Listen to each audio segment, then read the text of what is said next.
អ្នកនរគ្នាខ្ញុំសួរមកអ្នកនេះស្គាល់នំនេះគេហៅនំអីគេ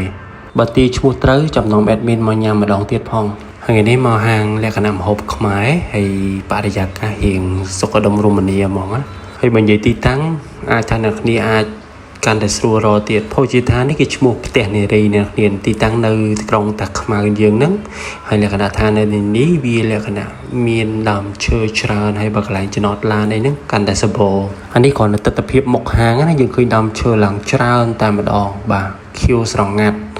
បាទយើងដើរកាត់ធៀងឆ្ងាយដែរដើម្បីដើរទៅខាងក្រោយដើម្បីចង់ដឹងថាតើទេសភាពហាងទូទៅមិនដែរអានេះគឺទស្សនវិជ្ជាកន្លែងអង្គុយនៅមួយជាងផ្លូវទៀតណាខាងនេះលក្ខណៈដូចដៃប្រែកថ្នោតអញ្ចឹងអ្នកគ្នាអញ្ចឹងលក្ខណៈ private រៀងស្ងាត់ស្ងាត់អញ្ចឹងណាបើនិយាយរួមទស្សនវិជ្ជាវាលក្ខណៈពណ៌ខៀវស្ងាត់ដើមឈើច្រើនអញ្ចឹងប៉ុន្តែគាត់មានតាំងលក្ខណៈបែប vintage អីដែរអ្នកគ្នាហើយដើរចូលមកប្រហែលជាខ្ទង់ចង់50ម៉ែត្រទៅដែរអ្នកគ្នាឃើញមានកញ្ចុះសងខាងផ្លូវអញ្ចឹងណា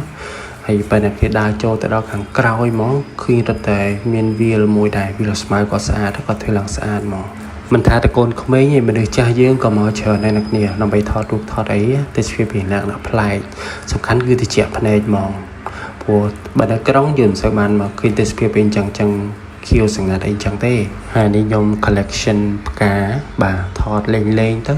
ឃើញពណ៌ស្អាតពេកសំខាន់ខ្ញុំទៅនឹងវារៀងភ្លៀងហើយទៀតហ៎ចឹងឃើញនៅដក់ទឹកបាទកុំឲ្យខាតពេលយូរបាទយើងទៅកំងមហូបម្ដងតែនេះមហូបបែបខ្មែរអ្នកគ្នាអញ្ចឹងមហូបរៀងប្លែកទៅសារគាត់ដែរគាត់មានខប្រហុកត្រីពងឆាអីហ្នឹងគឺសេរីបែបខ្មែរយើងបាទត្រឡប់ទៅដើមវីដេអូខ្ញុំវិញបាទអានេះគេហៅថានំកូរប្រៃអ្នកគ្នានំកូរប្រៃអ្នកគ្នាប្រហែលជាធ្លាប់ញ៉ាំអានំកូរផ្អែមដែលយើងដាក់ខ្ទិះហ៎ប៉ុន្តែនេះគេធ្វើលក្ខណៈប្រៃហ៎អញ្ចឹងគេមានដាក់ទឹកត្រីតិចទៅហើយគេមានដាក់ខ្ទិះមានអីជាតិបើធម្មតាប្រហែលជាមិនពិបាករកញ៉ាំមិនដឹងទិញញ៉ាំនៅណា